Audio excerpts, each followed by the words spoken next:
voit finalement la tonalité des manifestations dans la rue, des manifestations plutôt pacifiques, avec des slogans plutôt humoristiques, on se dit que le régime finalement veut peut-être surfer là-dessus, mais en tout cas, on ne risque pas pour l'instant la guerre civile. Non, on en est loin. Que les choses soient claires, ce n'est pas le peuple algérien qui a causé la guerre civile en 92, c'est l'État algérien qui a organisé la guerre civile. Le peuple algérien a toujours été pacifique. Vous savez, lorsque le fils a gagné en décembre 1991, c'était une grande majorité du peuple algérien qui l'avait soutenu. Nous avons affaire à un régime qui ne veut pas lâcher le pouvoir. Et quand j'entends la déclaration du président français, M. Macron, qui parle de transition raisonnable, vous savez que ça ne fait pas partie du lexique constitutionnel.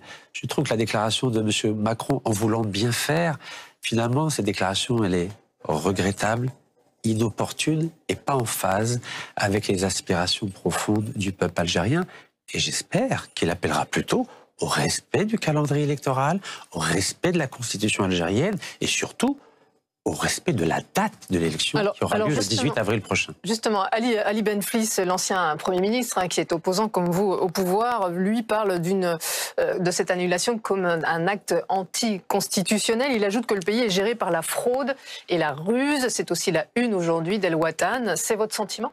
J'ai un profond respect pour M. Ali Benflis, qui est un véritable homme d'État en Algérie, et son analyse est totalement juste. Hier, j'ai parlé de coup d'État constitutionnel. C'est le cas aujourd'hui. La constitution algérienne a été mise au frigo depuis hier. Et vous savez pourquoi ? Car normalement, demain, le Conseil constitutionnel algérien doit dire si oui ou non la candidature de M. Bouteflika est valide ou non. Tout le monde sait qu'elle ne peut pas être valide puisque le candidat n'existe plus. Donc M. Benflis a totalement raison et je le rejoins totalement dans son analyse de la situation actuelle. La situation est extrêmement dangereuse. La communauté internationale doit en prendre conscience. Aujourd'hui, il n'y a plus de constitution respectée en Algérie, ce qui veut dire qu'un cycle de violence est tout à fait possible. Et qui dit violence dit immigration. Il y aura, si les choses vont dans cette direction, 2 à 3 millions d'Algériens qui vont être dans l'obligation de venir en France, ce qui veut dire des conséquences sociales et politiques très fâcheuses pour votre pays. Alors une question, Rachid Nekaz, concernant justement la situation toujours en Algérie. Vous proposez une loi d'amnistie, un peu à l'image de ce qui a été fait après les années noires finalement, pour inciter les gens, les terroristes notamment, à descendre du maquis. Pourquoi une loi d'amnistie et dans quelles conditions ? Alors que les choses soient claires, c'est une loi d'amnistie fiscale et financière et qui ne concerne pas les crimes de sang. Ce qui a choqué le peuple algérien en 2004-2005, c'est parce que l'amnistie concernait les crimes de sang. C'est la concordance. Tout à fait. Pourquoi je propose une loi d'amnistie ? Afin que le clan au pouvoir, comme vous le savez, a pris beaucoup d'argent, beaucoup de biens mal acquis à l'étranger, puisse sortir par la grande porte. Si... Vous ne pensez pas que les Algériens ont soif de justice finalement ? Ils demandent un état de droit, plus de liberté. Est-ce que finalement cette loi d'amnistie concernant justement ces fraudeurs fiscaux, est-ce que ce serait pas mal perçu par les Algériens ? En tant que citoyen algérien, j'ai le même sentiment que la majorité du peuple algérien, c'est-à-dire que je veux poursuivre en justice le régime en place. Mais en tant qu'homme politique algérien, qui a à cœur de penser aux intérêts du pays et de 40 millions d'Algériens, je me dois d'avoir une vision à long terme et je suis conscient que ce qui empêche aujourd'hui le régime de quitter le pouvoir, c'est la peur de se retrouver demain derrière les barreaux. Donc, je l'ai expliqué de façon pédagogique au peuple algérien. Il en est conscient et il partage ma philosophie. J'ai sillonné 1541 communes depuis 6 ans. J'ai fait œuvre pédagogique pour expliquer cette loi d'amnistie et je crois que le peuple algérien est assez mûr aujourd'hui pour l'accepter.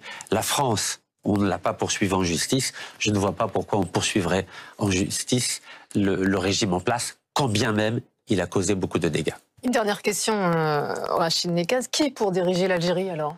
Qui ? Vous savez, il y a eu 21 candidatures qui ont été déposées au Conseil constitutionnel. Il y a une élection qui doit avoir lieu le 18 avril. L'Algérie... On sait très bien qu'elle n'aura pas lieu le 18 avril. Rien n'est garanti.